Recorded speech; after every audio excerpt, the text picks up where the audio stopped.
యువతి దారుణ హత్యకు గురికాగా ఆమెను ప్రేమించి పెళ్లి చేసుకున్న యువకుడు రెండో అంతస్తు నుంచి కిందపడి చావు బతుకుల మధ్య కొట్టుమిట్టాడుతున్నాడు. హైదరాబాద్ చంపాపేట రాజిరెడ్డి నగర్లో చోటు చేసుకున్న ఈ ఘటన కలకలం రేకెత్తిస్తుంది.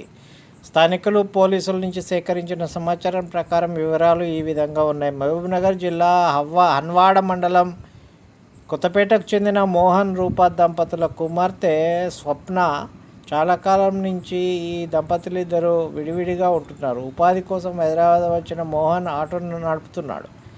8 నెలల క్రితం స్వప్న హనుమంతు అనే యువకుడితో కలిసి చంపాపేటలోని రాజిరెడ్డి నగర్ ఇంట్లో అద్దెకు దిగింది. నెల రోజుల క్రితం ఆమె ప్రేమ్ కుమార్ అనే యువకుడిని ప్రేమించి పెళ్లి చేసుకుంది. అప్పటి నుంచి తరచూ బయటి వ్యక్తులు వచ్చిపోతుండడంతో ఇంటిని ఖాళీ చేయమని యజమాని తేల్చి చెప్పాడు.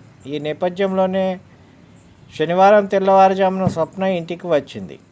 ఉదయం ప్రేమ్ కుమార్ కూడా ఇంటికి చేరాడు. అప్పటికే 2 యువకులు అక్కడ ఉన్నట్టు సమాచారం.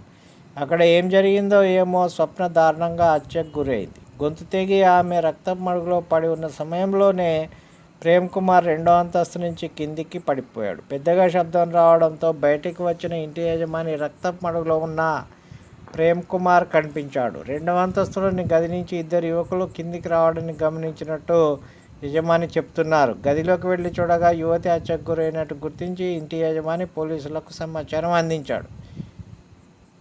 యువతి తండ్రి మోహన్ ఫిర్యాదు మేరకు ఐఎస్ సదన్ పోలీసులు కేసు నమోదు చేసి దర్యాప్తు చేపట్టారు. ప్రేమ్ కుమార్ అపస్మారక స్థితిలో ఉండడం, 2 యువకులు పారిపోవడంతో గదిలో ఏం జరిగిందో తెలియడం లేదు. యువతి మొబైల్ ఫోన్ స్వాధీనం చేసుకున్న పోలీసులు కాల్ డేటా సేకరిస్తున్నారు. యువకుడి ద్విచక్ర వాహనం స్వాధీనం చేసుకొని పోలీస్ స్టేషన్కు తరలించారు. ప్రేమ వ్యవహారమే దారుణానికి కారణం కావచ్చని ప్రేమ్ కుమార్ది ఆత్మహత్యాయత్నంగా పోలీసులు అనుమానిస్తున్నారు.